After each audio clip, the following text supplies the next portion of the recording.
정시, 지원시 전년도 경쟁률이 뒤집어지는 경우가 있는데 숙명여자대학교를 예를 들면 사회심리와 경제학과가 22, 23년도 경쟁률이 뒤집어졌더군요.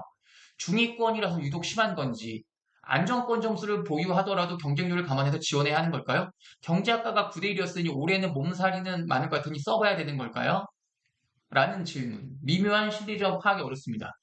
이제 그 온라인이라고 하는 채널이 있습니다. 여기에 이제 제가 이게 작년 말에 수능 직후에 만든 채널이고 제가 한 일주일에 한 번씩 영상 올렸습니다. 제가 최근에는 바빠서 못 올리고 있는데 그 영상 중에 제가 이게 언제냐면 올해 2023년 1월 3일 날, 즉 정시 마감하고 그 다음날 오전에 촬영해서 올린 영상입니다. 그래서 그 정시 마감하고 난 다음에 이제 예상 입결과 좀 비교를 하는 거예요. 이 영상을 보시면 제가 이거 왜 갖고 왔냐면 제가 숙명여자대학교 얘기를 해요. 어쨌든 제가 이때도 숙명여자대학교 최종 경쟁률이 9.24대 1로 경제학부가 미친 듯이 높았다. 그런데 마감 직전 경쟁률은 0.73대 1로 굉장히 낮았다. 네, 요걸 보시면 그래서 제가 그때 뭐라고 했냐면 마지막에 허수가 굉장히 몰렸기 때문에 몰렸을 거라서 여기는 펑크가 났을 것이다. 아까 우리 어머님이 얘기하는 것처럼 여기 경쟁률이 높았으니까 입결이 높았을 거고 그래서 써봐야겠다라고 생각하실 수도 있는데 사실은 저는 이게 펑크가 났을 거라고 얘기했습니다. 그래서 제가 이런 영상들을 올렸을 때 누군가 댓글에 이런 글들을 달아요. 마지막 경쟁률이 마지막 마감 직전 경쟁률이 낮다고 해서 입결이 무조건 낮은 건 아니다.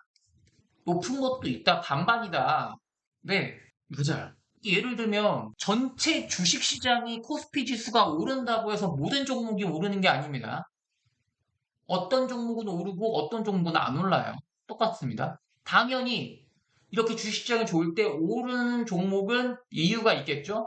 테마주거나 아니면 실적 발표가 잘 나와서 올해 나왔거나 마찬가지입니다. 마감 직전 경쟁률이 낮은데 다른 요소를 또 확인할 수가 있고 그 요소를 확인하면은 입결이 낮다 높다를 알 수가 있어요. 그래서 제가 엄청난 펑크가 예상된다라고 얘기를 한 게 사실은 예상이 아니었고요. 이때 숙명여자대학교 경제학과를 2칸짜리 학생이 있었는데 이 학생이 제가 정시할 때 쓰는 프로그램이 있어요. 시크릿코드라는 프로그램을 썼는데 2칸을 썼더니 합격권이었기 때문에 이 친구가 쟤네 마지막에 경쟁률이 들어오는 거. 애들이 막 마지막에 들어오고 있음에도 불구하고 등수가 유지되길래 여기는 다 허수들만 들어와서 괜찮다고 얘기한 걸 이미 알고 있었어요, 저는. 그러니까 그냥 마감 직전 경쟁률 낮은 요소 하나만으로 판단했던 것이 아니라 결국엔 제가 되게 중요시 여겼던 경쟁률이 딱 끝나고 나서 학생들이 움직이고 그 학생들이 움직이는데 그 움직이는 학생들의 수준이 어느 정도인지를 어느 정도 알고 얘기한 거예요.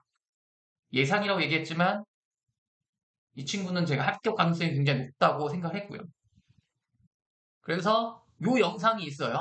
이 영상에 대해서 경쟁률이 높으면 입시 결과도 높을까에 대해서 제가 얘기를 나눴는데 다시 한번 보시면 좋을 것 같고요. 그래서 결국 이 숙명여대 경제학과 진학사 기준은 2칸이었습니다. 2칸이면은 보통 합격률이 8.2%고요. 최초 합격 확률은 1%입니다.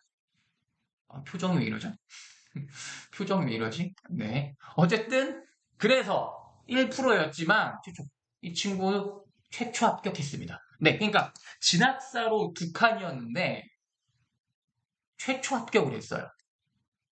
그러니까 제가 말씀드리고 싶었던 건 뭐였냐면 얘 경쟁률 9대 1이었거든요. 경쟁률 9대 1이었는데 진학사를 가지고 2칸으로 썼는데 최초 합격했다. 정말 운이 좋았다.